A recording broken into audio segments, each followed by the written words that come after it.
and welcome to the Teaching Corner. Today I wanted to talk to you about the difference between accommodations and modifications. Sometimes in the special ed world, those two words are used interchangeably and they don't actually mean the same thing.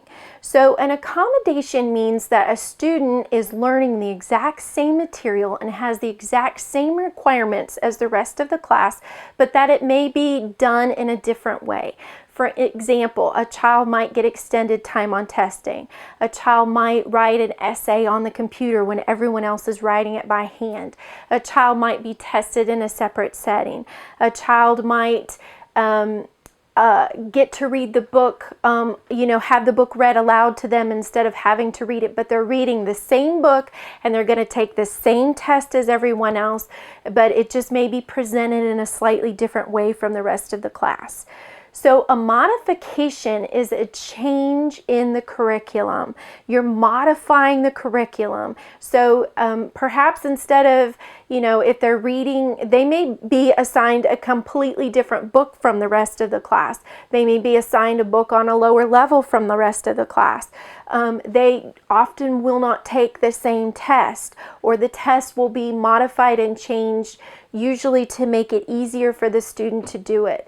Recognize too that accommodations, a child with accommodations will graduate with a regular diploma. They may have an IEP, they may have accommodations, but they're expected at the same level as everyone else to take the same state testing everyone else takes, take the same classes everyone else takes, do the same curriculum that everyone else does.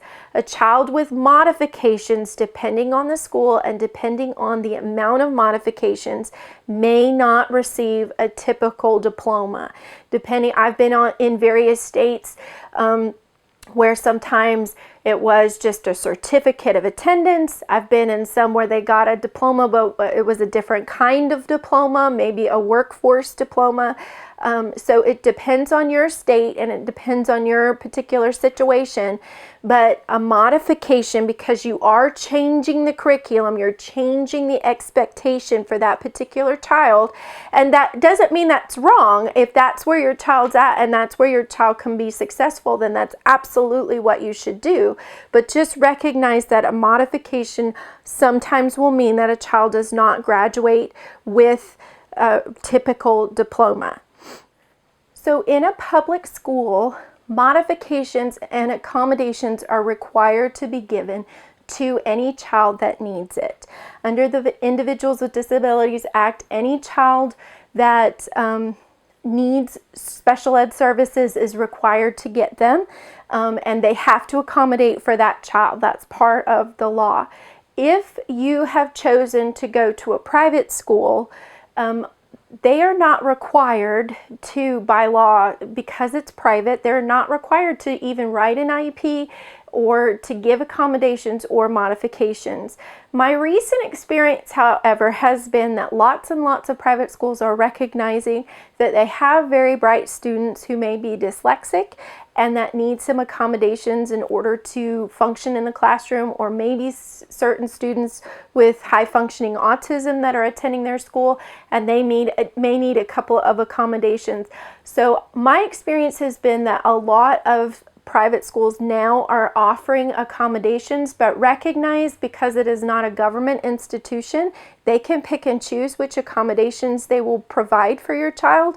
And sometimes specialized services are above and beyond tuition. So if your child needs tutoring, that's not a given, and you have to sometimes pay for those extra services because it's private instead of public. Public, you get it for free. Private, you have to pay for it.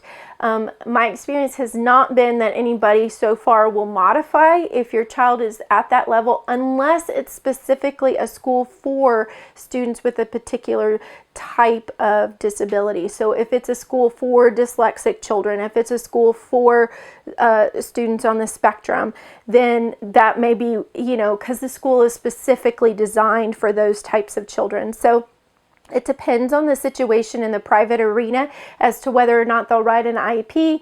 I've been in some schools that do. I've been in some schools that just kind of write a accommodation plan, or I've been in some schools that it's kind of a modified, like a language, sheet where we've done some testing and we report on that, but it's not legally binding because it's private. So I just wanted to throw that in there. I hope that was helpful. If it was, please like, share, and subscribe, and I'll see you later. Bye!